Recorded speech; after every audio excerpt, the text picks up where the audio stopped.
ಏನಾದ್ರೂ ಲಾಭ ಇದ್ರೆ ಮಾತ್ರ ಸ್ಥಾನವನ್ನ ಒಪ್ಕೋತಾರೆ.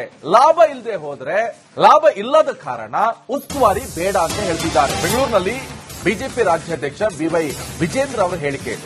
ತ್ರಿವರ್ಣ ಧ್ವಜ ಹಾರಿಸೋಕು ಜಮೀರ್ಗೆ ಪುರ್ಸೋತಿಲ್ವ ಹಾಗಾದ್ರೆ ಅಂತ ಪ್ರಶ್ನೆ ಮಾಡ್ತಾ ಇದ್ದಾರೆ ಬಿಜೆಪಿಯ ರಾಜ್ಯಾಧ್ಯಕ್ಷ ಬಿವೈ ವಿಜೇಂದ್ರ ಅವರು. ಏನಾದ್ರೂ ಲಾಭ ಇದ್ರೆ ಜಮೀರ್ ಸ್ಥಾನ ಒಪ್ಕೋತಾರೆ, ಲಾಭ ಇಲ್ಲದ ಕಾರಣ ಉಸ್ತುವಾರಿ ಬೇಡ ಅಂತ ಹೇಳ್ತಿದ್ದಾರೆ. ಬೆಂಗಳೂರಿನಲ್ಲಿ ಬಿಜೆಪಿ ರಾಜ್ಯಾಧ್ಯಕ್ಷ ಬಿವೈ ವಿಜೇಂದ್ರ ಅವರ ಹೇಳಿಕೆ ಇದು.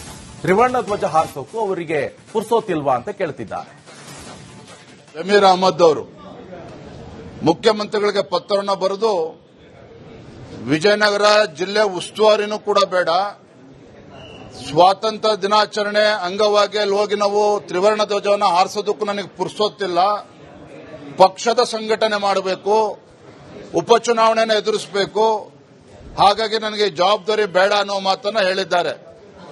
ನಾನಿವತ್ತು ಜಮೀರ್ ಅಹಮದ್ ಅವರು ಏನಾದರೂ ನಾನು ಪಕ್ಷ ಸಂಘಟನೆ ಮಾಡಬೇಕು, ಉಪಚುನಾವಣೆಗಳನ್ನು ಎದುರಿಸಬೇಕು, ಸಂಘಟನೆ ಮಾಡಬೇಕು, ಮಂತ್ರಿಗಿರಿನೂ ಬೇಡ ಅಂತೇಳಿ ಆ ಪತ್ರದಲ್ಲಿ ಉಲ್ಲೇಖ ಮಾಡಿದ್ರೆ ನಾನು ಸ್ವಾಗತ ಮಾಡ್ತಾ ಇದ್ದೆ. ನನಗೆ ಪ್ರಾಫಿಟಬಿಲಿಟಿ ಬೇಕು, ಅಕೌಂಟಬಿಲಿಟಿ ಬೇಡ ಅಂತ ಹೇಳಿದ್ರೆ ತ್ರಿವರ್ಣ ಧ್ವಜ ಹಾರಿಸ್ತಕ್ಕಂಥದ್ದು ಇದು ನಿಮ್ಮ ಕರ್ತವ್ಯ. ಸಚಿವರಾಗಿ ಜನಪ್ರತಿನಿಧಿಗೆ, ಶಾಸಕರಿಗೆ, ಮಂತ್ರಿಗಳಿಗೆ ಅದು ಒಂದು ಕರ್ತವ್ಯ. It's not an optional. ಇದನ್ನ ಅರ್ಥ ಮಾಡ್ಕೋಬೇಕಾಗ್ತದೆ ಜಮೀರ್ ಅಹಮದ್ ಅವರು. ಹಾಗಾಗಿ ಈ ಹೇಳಿಕೆ, ಈ ಪತ್ರ ತಾವೇನು ಕೊಟ್ಟಿದ್ದೀರಿ, ಆ ಸ್ಥಾನಕ್ಕೆ ಇವತ್ತು ಅಪಮಾನವನ್ನು ಮಾಡಿದ್ದೀರಿ. ಈ ತ್ರಿವರ್ಣ ಧ್ವಜಕ್ಕೆ ಅಗೌರವವನ್ನು ತೋರಿಸ್ತಕ್ಕಂಥ ಕೆಲಸ ನೀವು ಮಾಡ್ತಾ ಇದ್ದೀರಿ.